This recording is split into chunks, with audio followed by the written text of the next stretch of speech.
하나님이 사랑하시는 우리 성도님들, 지난 하루 동안 평안하셨습니까? 성경은 삶의 지혜를 알려주는 말씀입니다. 실패를 반복하지 않도록 도와주고 우리의 삶의 문제를 해결할 수 있는 빠른 지름길을 알려줍니다.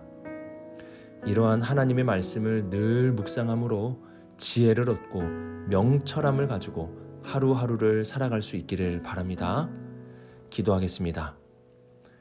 사랑이 많으신 하나님 아버지, 하나님께서 우리의 인생을 굽어보시며 진리와 생명의 길을 알려주심에 감사드립니다.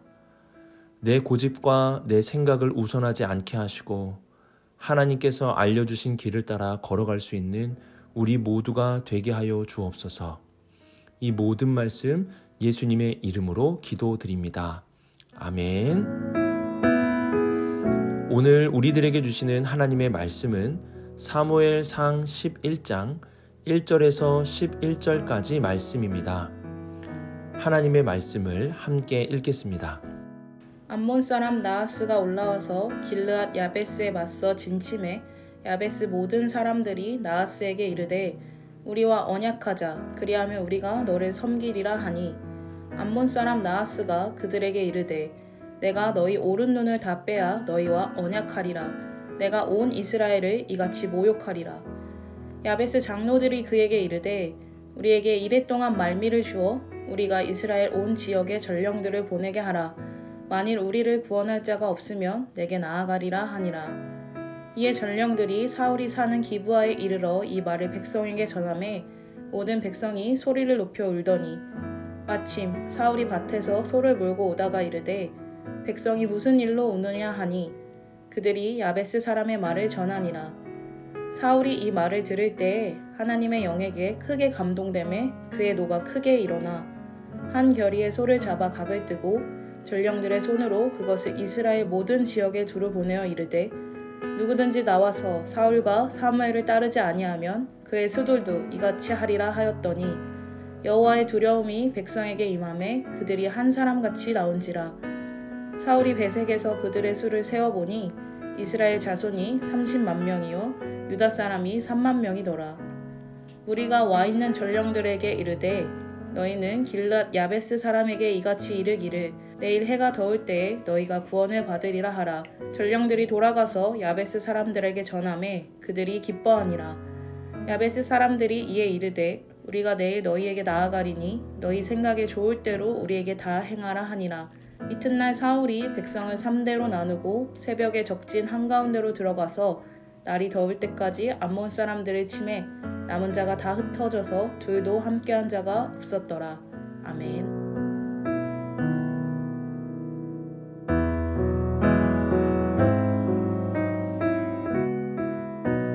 이전에 살펴보았던 10장 27절 말씀을 보면 어떤 불량배는 이르되 이 사람이 어떻게 우리를 구원하겠느냐 하고 멸시하며 라고 기록되어 있습니다.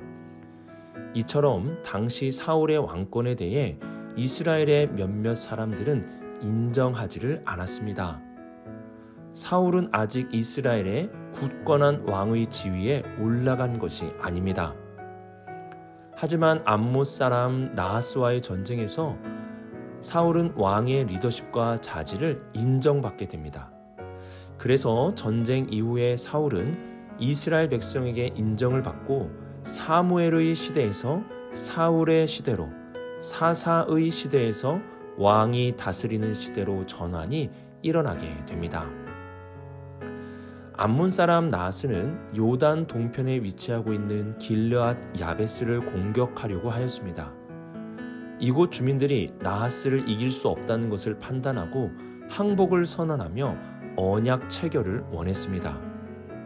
그러나 나하스는 2절 말씀과 같이 내가 너희의 오른 눈을 빼야 너희와 언약하리라 라고 말합니다.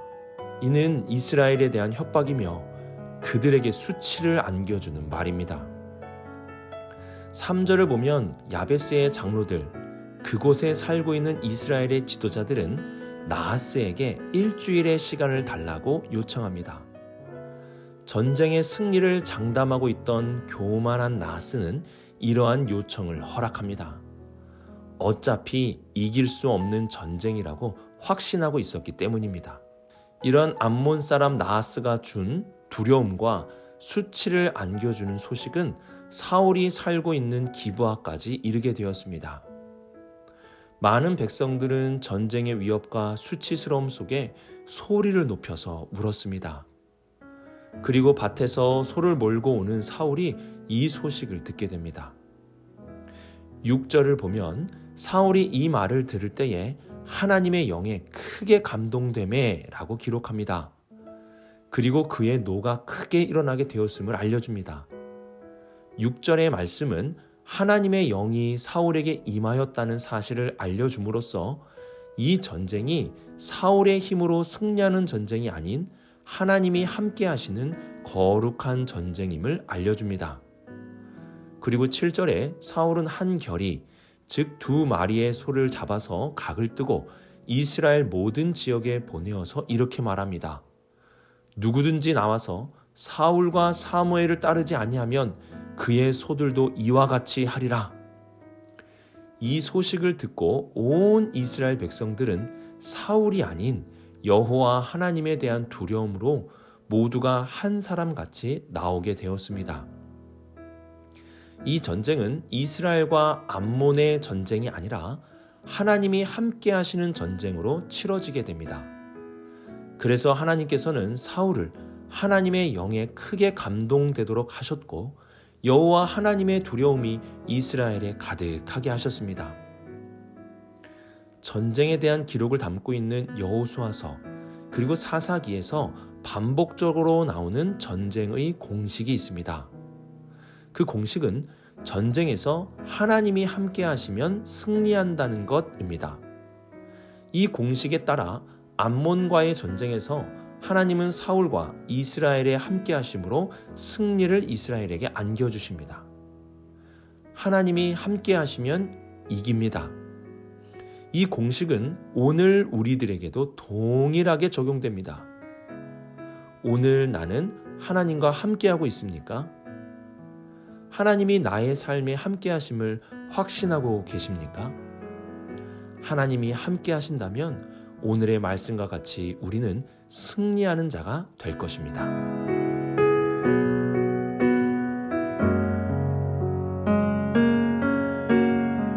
사울의 소집령에 이스라엘 사람 30만 그리고 유다 사람 3만 명 그래서 총 33만 명의 병사가 징집이 되었습니다. 사울은 길르앗 야베스 주민들에게 내일 해가 더울 때에 승리할 것이라는 사실을 전해주게 됩니다.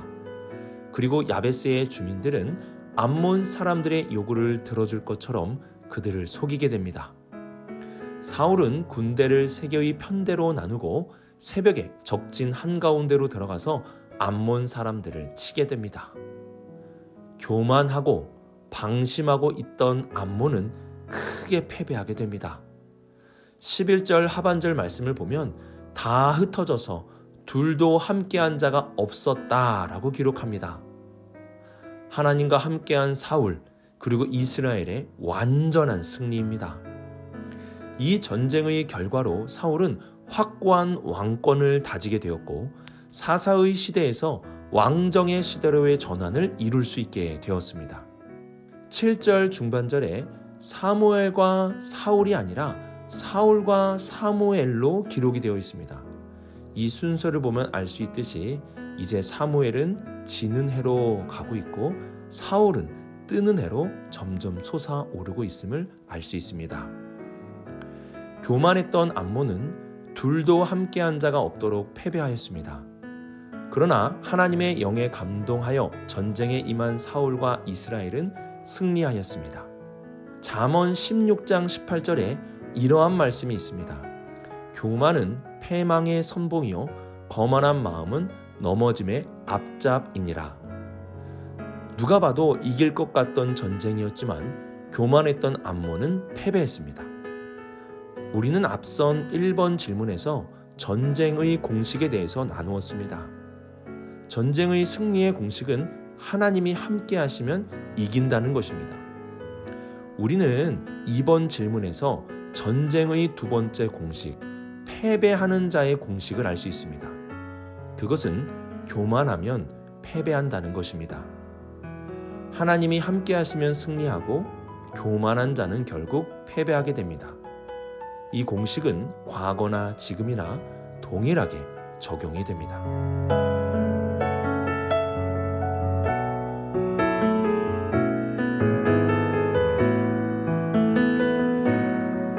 6절 말씀을 보면 사울에게 하나님의 영이 크게 감동되었다고 기록이 되어 있습니다. 그리고 7절 하반절에는 여호와의 두려움이 백성에게 임하매라는 말씀이 기록되어 있습니다. 이러한 말씀을 통해 우리는 이 전쟁의 승리의 원동력이 바로 하나님이심을 알 수 있습니다. 이스라엘이 암몬과의 전쟁에서 승리할 수 있게 된 것은 너무나 중요한 사실입니다. 그러나 더 중요한 것이 있습니다. 그것은 승리한 이후에 이 모든 것이 하나님이 베푸신 것임을 인정하는 것입니다.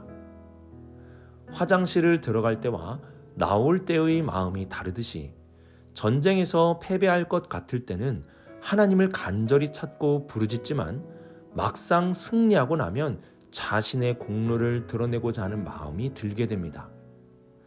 다행히도 사울은 이 모든 전쟁이 하나님께서 베푸신 것임을 인정하게 됩니다. 우리의 신앙은 어떠합니까? 위태할 때는 하나님을 찾고 위태하지 않을 때는 하나님을 저 멀리 두고 있지는 않습니까? 한결같은 신앙이 되어야 합니다. 고난 중에는 부르짖고 기쁨 중에는 찬송할 수 있는 우리가 되어야 합니다. 주님이 우리에게 한결같듯이 우리도 주님 앞에 한결같은 신앙으로 나아갈 수 있기를 소망합니다. 오늘의 말씀을 묵상하며 승리의 공식과 패배의 공식을 기억할 수 있기를 바랍니다.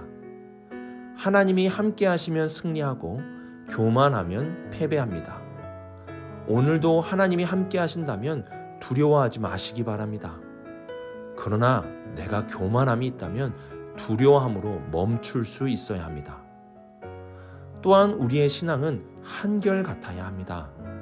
고난이 있을 때도 기쁨이 있을 때도 늘 한결같은 신앙으로 살아가는 우리 모든 성도님들이 되시기를 축복합니다.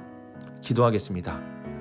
사랑이 많으신 하나님 아버지, 오늘도 우리와 함께해 주심에 감사를 드립니다. 어떠한 상황 속에서도 한결같은 신앙으로 살아가는 우리 모두가 되게 하여 주옵소서. 교만한 마음이 있다면 멈추게 해주시고 주님과 함께 한다면 두려움 없이 나아가게 하여 주옵소서. 오늘 하루도 주님께 맡겨드립니다. 이 모든 말씀 예수님의 이름으로 기도드립니다. 아멘.